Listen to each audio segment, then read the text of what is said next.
wrong. So oftentimes, solutions written down by physical insight could be wrong. We better use mathematics to check it, to see if everything that we have done is legitimate and kosher. Okay, the Jewish people will say kosher. Okay, maybe the Muslim will say what? Haram or something? I don't know. Shalom or something, maybe. I don't know what's one term for it.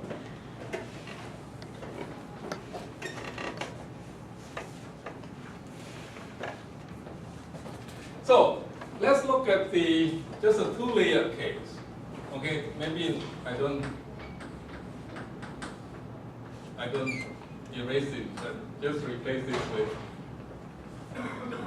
the solution in medium mode. In the two-layer medium case, this would be just this thing.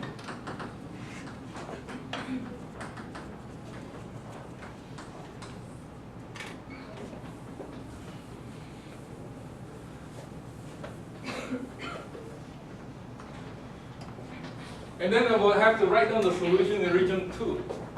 Okay, region 2, I put a point source here. C equal to minus B1. This is region 1. And then the solution in region 2 would look something like this. E2Z. Actually, I know that it's not E1Z that transmits like a TM wave. It's actually epsilon 1 E1Z. So I actually have to put an epsilon 1 here. Then the solution in region 2 should look something like this, and it should transmit like a TM wave, and hence by physical insight I will write down the solution as such.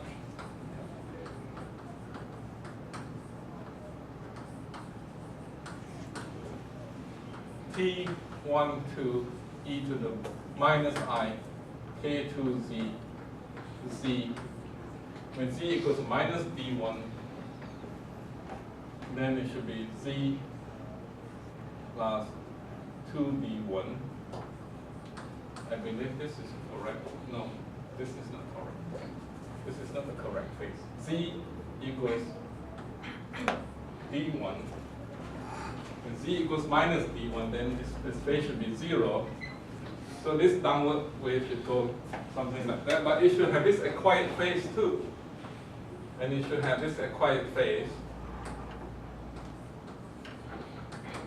So the downward wave, by physical insight, should be the phase of this wave at z equals minus d1 plus the downward propagating wave that has 0 phase at this point at z equals minus d1. Okay, so the solution in region 2 should look something like this by physical arguments. But is it really correct to say this?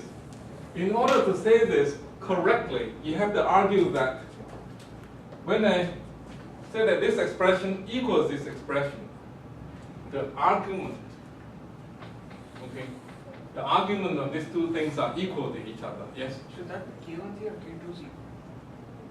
K1Z. Okay, because I'm going to incorporate the property of, this is Taylor cube, sorry. The property of the Tm wave transmission all into this factor over here. Okay? And these quantities will transmit like Tm waves. Okay? In order to remove that integral,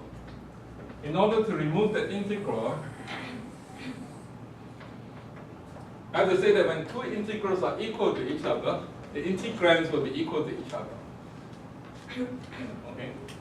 And in order to say that, when two integrals are equal to each other for all rows, I can equate them for all rows, that the integrands will be equal to each other.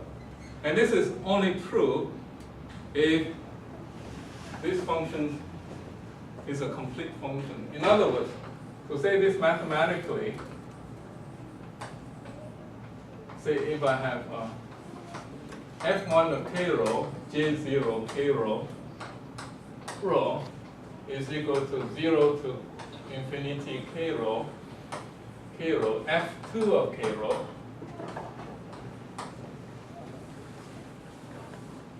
J0 of k rho, and this equal to each other for all rho. If they are equal to each other for all rho, then we can say that f1 k rho is equal to f2 k rho for all k rho. I can only make this statement if J0 k rho is a complete basis function. Yes? Are you talking about measuring the boundary condition? When I mesh boundary condition, first I mesh them outside the integral first, right? I say that this equals that for all rho. I set z equals to the interface value, and I say that this equals to that. And then after that, I would just say that the integrands are equal to each other. And that allows me to say that this part equals that part. And saying that this equals that requires this to be a complete set of basis functions. Requires the completeness of this basis. Very much like this thing that you encounter in Fourier theorem. I can rewrite this as a statement of Fourier theory that the kx f of kx e to the I kxx is equal to that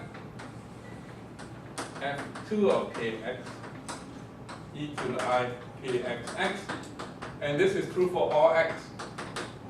And this is true for all x, then f1 kx is equal to f2 kx for all kx.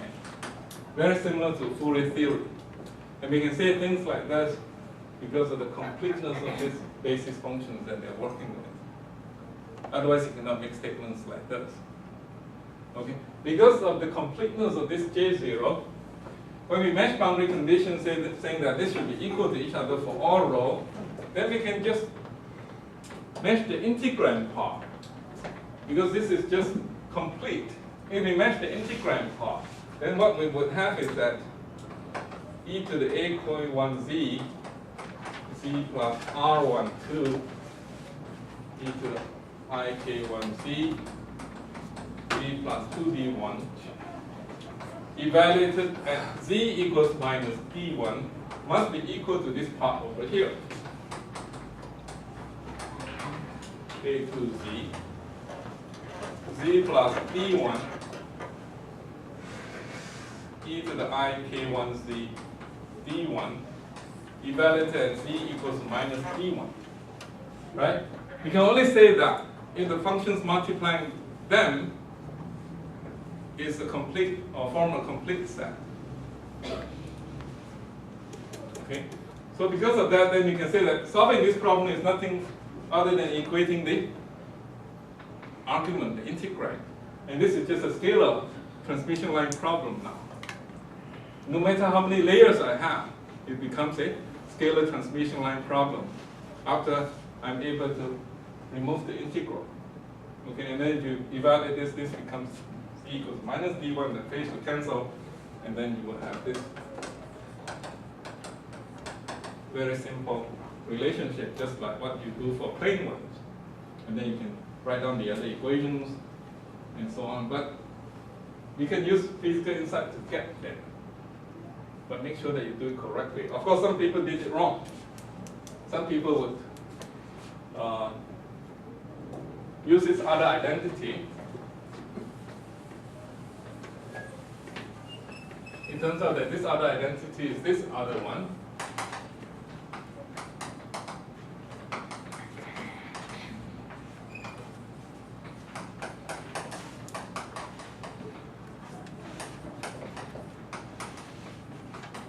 I believe this identity is called a Sommerfeld identity also, but some people give this credit to Shirkanov. I don't believe Shirkanov derived this. Sommerfeld must also have derived it when he derived this Sommerfeld identity. People write the point source solution in terms of this, and then you can use the fact that H0 I alpha rho K rho in this thing is k squared minus kz squared in this integral. And then you can write this as the modified Hankel function of the zeroth order. Write this identity to be, I don't know what the constant is, okay? You can also write this identity in this manner. K0 alpha rho, where alpha is that thing over there. And this is sometimes called the Shakunov identity, but I don't believe Shakunov derived it. But some more film must have derived it too. And then they started to write solutions in every layer using this identity, saying that this identity has good convergence property.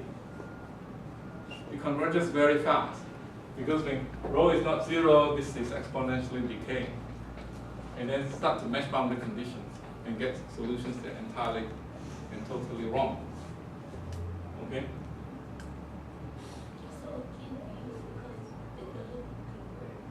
No, it's not complete.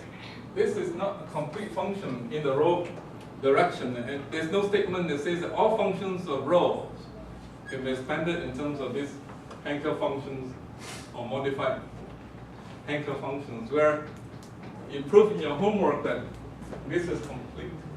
Because this is complete, then we can have this kind of identity.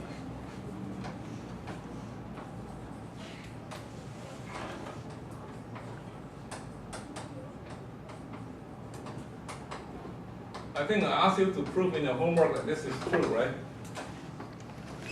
Maybe rho prime somewhere. Right?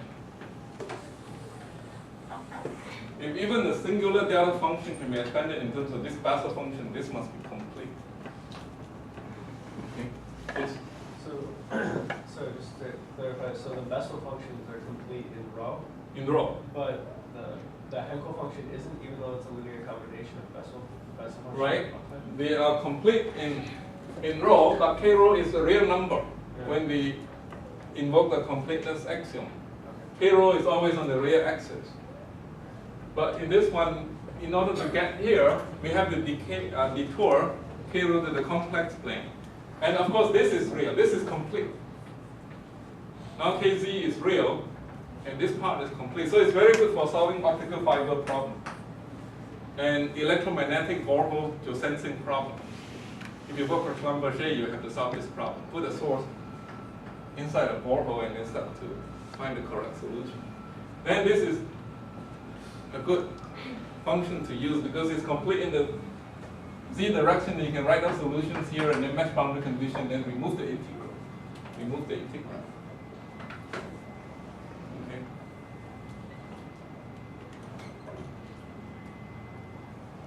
Yes? So is that why Hankel function has two equations when you use addition theorem? Hankel function. Hankel function. Not really. That actually comes from something else.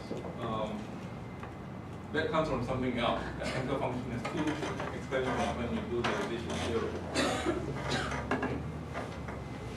Was that why you can't expand it completely in terms of Hankel? Because one of the expansions is in terms of Hankel, the other one's in terms of Bessel. For the Yeah,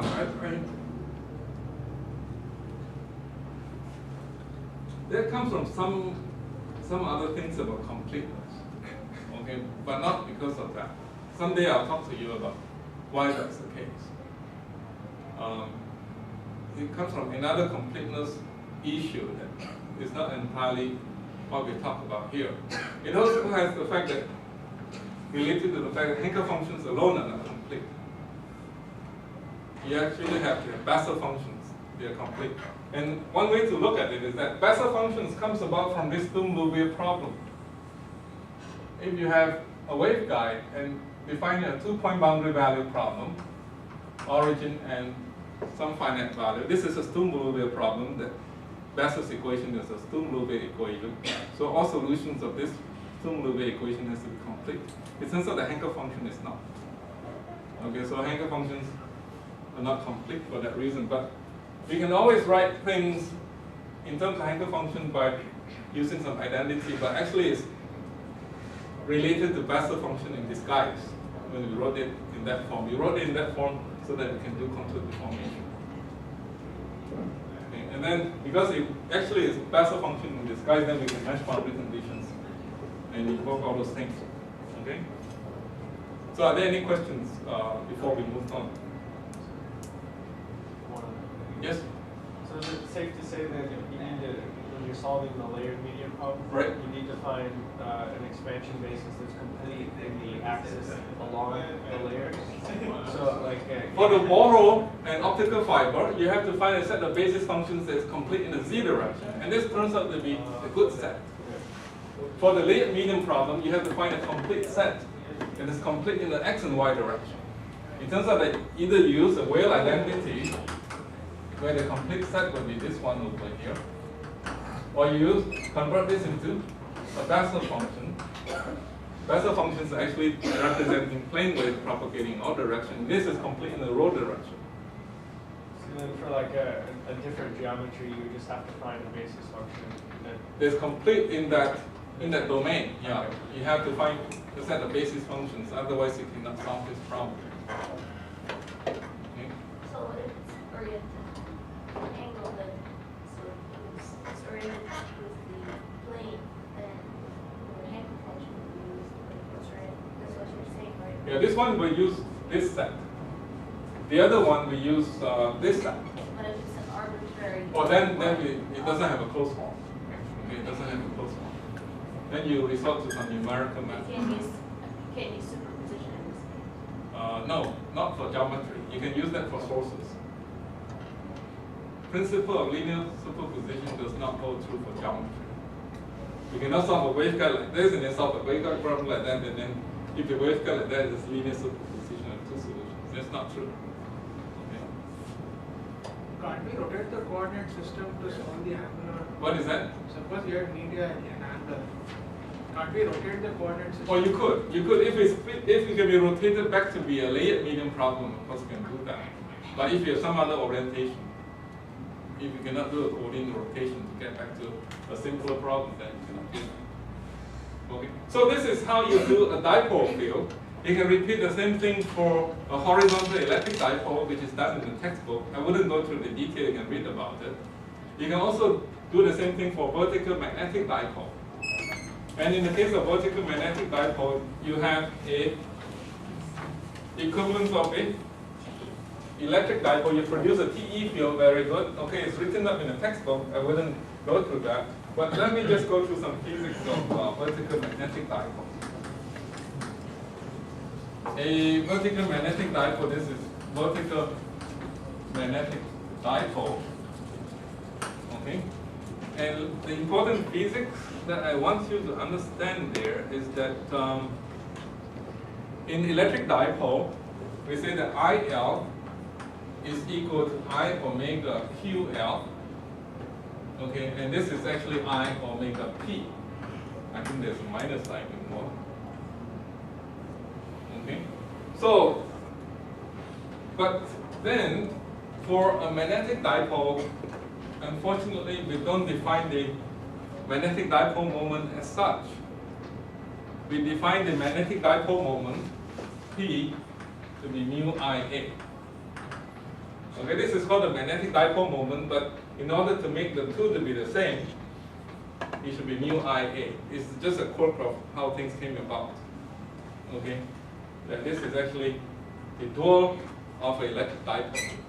So whenever you see I omega QL in the electric dipole solution, you just replace that with minus I omega mu IA. Okay, so we had EZ just now, just replace it with HZ. So HZ equals to, if I have written down that before,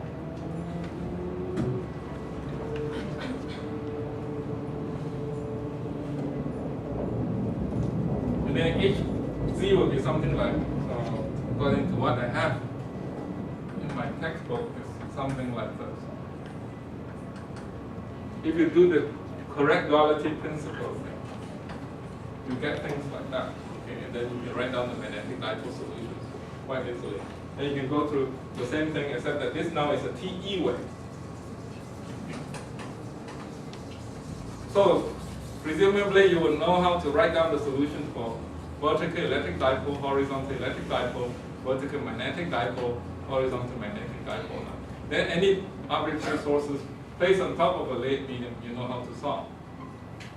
Okay? Just be careful of the completeness axiom. Don't make mistakes on that. So how do you derive the rest of the few components then?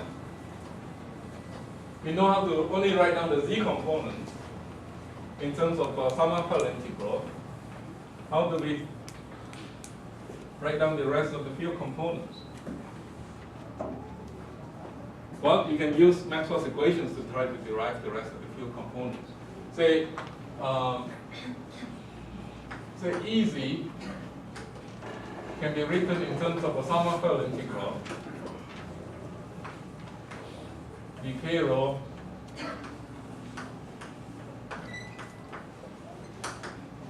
and I just don't write the detail, but this is actually something that looks like some constant times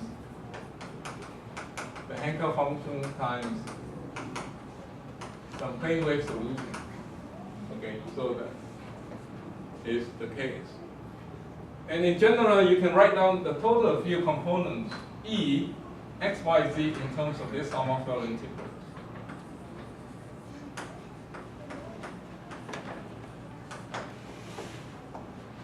And the trick is then that if you know the z component of this, derive the x and y component of this, and then you can go backward and obtain the Field solution in the real space. This will be in the Fourier space, sort of. And then you can also write down H in Sommerfeld integral like this. And if you know the z component of this, you can find the x and y component of that in the Fourier space or the transform space, and then go back to find the x and y component of this. So let's go through the simple exercise of, if you know the z component of this, you know the z component of that, how do we find the other components? I think I've gone through this exercise with many of you before, but let's go through it once more time. Okay. Let's assume that we are in the Fourier space. This is a kind of a Fourier transform space because you can choose to write down this expression in terms of Hankel functions, Bessel functions, or Sommerfeld whale identity. You can think of this as a Fourier transform space. So let me write these things down in terms of its z component plus its transverse component. Okay? And this is transverse to z, so this is either x and y. I can also write this thing down in terms of its z component plus its transverse component. Okay?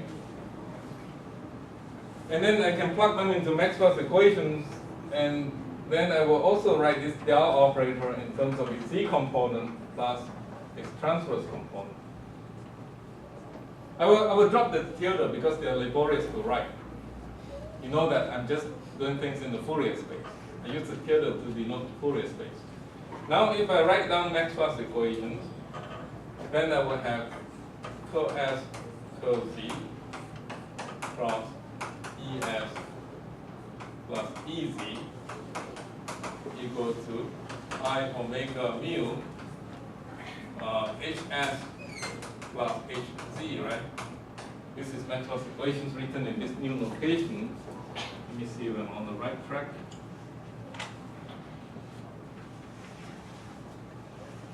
Okay. So I can actually try to equate components to component. This curl S cross ES would be pointing in the z direction only. So it must be equal to this component, HZ. And then this curl Z cross HS, ES plus curl Z cross EZ must be 0.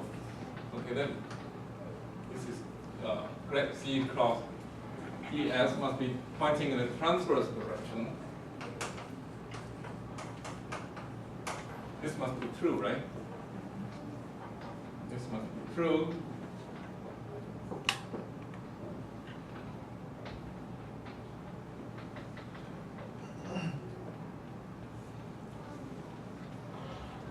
another term, sorry, is this other term.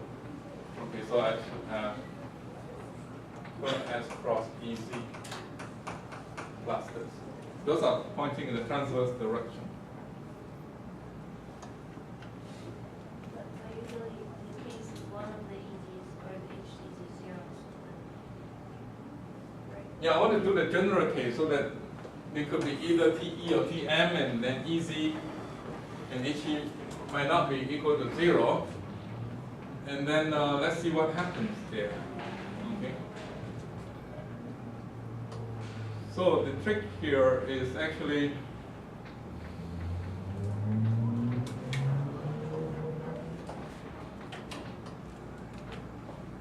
to take another curl of Z again.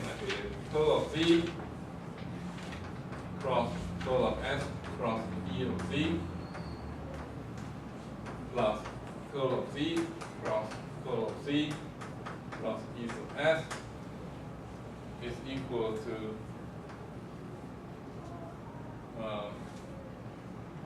I omega mu curl of Z H of S. Okay. Does this make sense? This doesn't seem to make sense. See. And then we expand this and then use the second Maxwell's equation. What is that?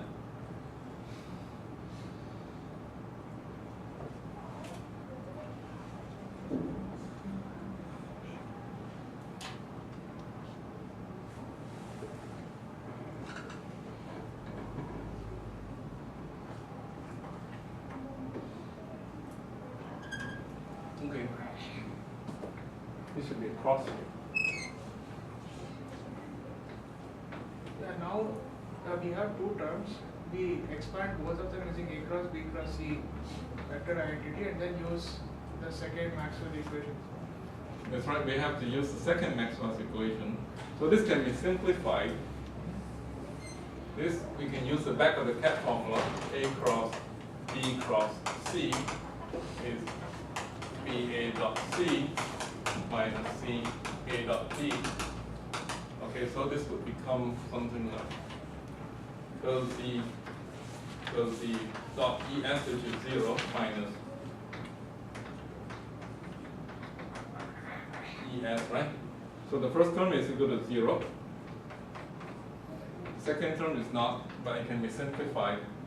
Then what I need to do is actually to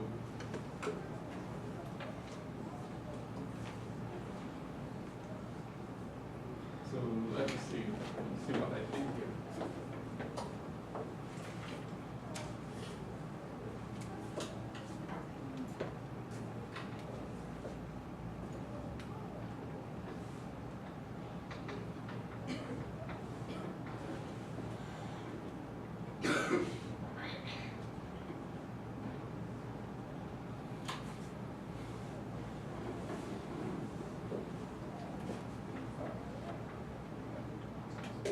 Okay, so what I do then is to actually invoke another equation which is dual of this equation. I invoke another equation which is dual of this equation, which is HC plus cross HS is minus I omega epsilon ES. I take the dual of this equation, so I get that equation. I find that this actually works very well for me, which is that when you want to find the dual of the equation, replace E with H, H with E, mu with minus epsilon, epsilon with minus mu. You always get the correct solution. But some folks will say, replace E with H, H with minus E, mu with epsilon, epsilon with mu, and so on. Try to keep the thing right-handed with that replacement. But mathematically, it's the same. Whether you change the sign of mu or you change the sign of H, it's the same. Okay, you end up with a minus sign. But it's easy to remember the second case. Just change mu to minus epsilon, epsilon to minus mu, E to H, H to E. I don't have to remember which E to flip sign to keep things right-handed. Okay. So this always turns out to be correct for me. So if I have this equation now, then it says that this thing can be used to replace this thing. Okay, then the right hand side, if I were to multiply this equation with I omega mu, then I can replace this piece with that piece over there. And that piece is just equal to minus k squared Es according to this minus I omega mu per S cross Hz. Okay. And then this piece here, this piece is equal to 0, I guess everybody knows. But what does this piece simplify to? That piece simplifies to, remember I'm operating on the integrand of these functions. The integrand always have this kind of space dependence. Okay? If I'm assuming them to be plane wave. And let's not worry about the case where I have a magnitude sign there. Otherwise, this is always true. And then the double derivative would be just equal to partial square partial z squared. And this would be minus kz squared if the functions are of this kind. So I can replace this with something simpler. And then,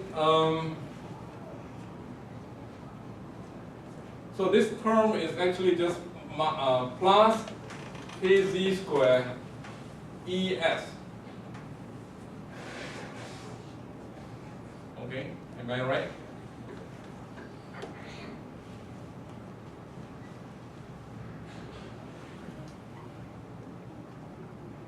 Doesn't seem to be right though. I have a sign error somewhere. I have to figure out where the sign error comes from. This is equal to that. This is equal to that. This is equal to that minus kz squared minus k squared plus kz squared. And this should be a plus ks because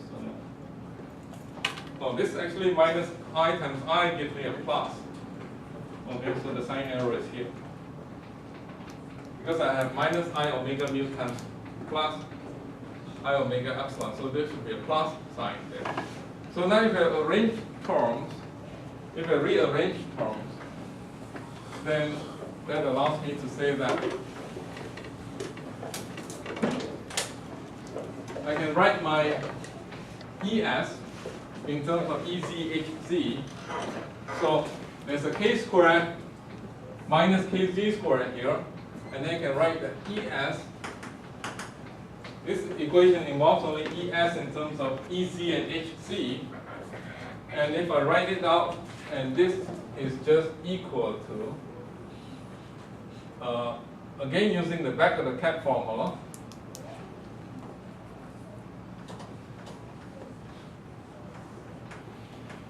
okay, using the back of the cap formula, minus the other term which turns out to be 0. The other term will involve the dot product of these two, and it will be 0.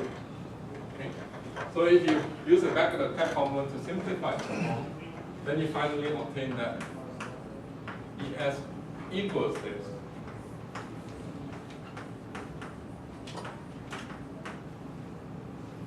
Minus I omega mu z cross del S Hc. Okay, this term comes from this term over here. Okay. And then by duality principle, you can obtain the other formula using duality.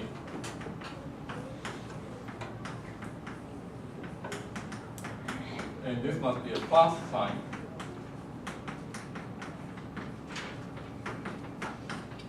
Okay.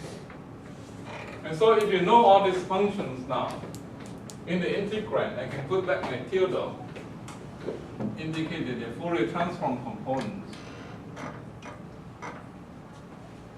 And if you know the Fourier transform of those quantities in a spectral space, you can derive the x and the y components using this formula, given Ez and Hz.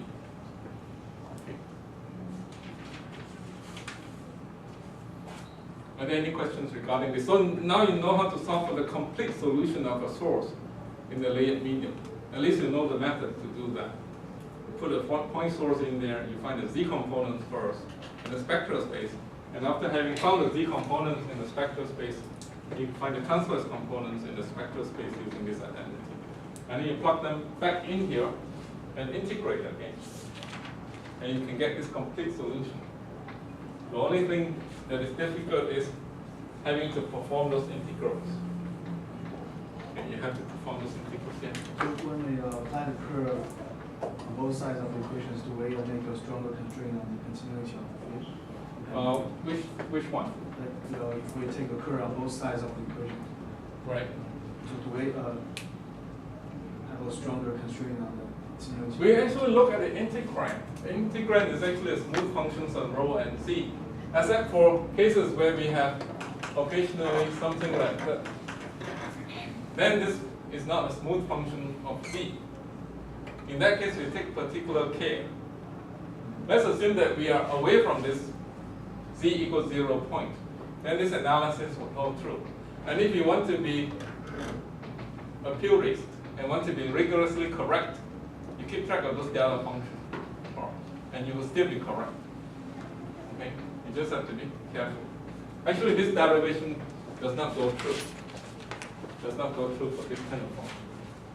It only goes through this kind of function. Because it's here that we invoke the fact that the double derivative is kz squared. We have made use of this property to simplify. And that assumes that z is not equal to 0. So don't worry about the z equals 0 point. That is a particular point that gives you a lot of trouble. Okay, you try to avoid it. But be careful that there's such a point there. So when you do your sum of L integral, it doesn't work when z equals to 0. Go back and check why it doesn't work. It's usually this kind of thing that causes it not to work. Okay? Okay, very good. So you know how to solve for this complete sum of L integral solution.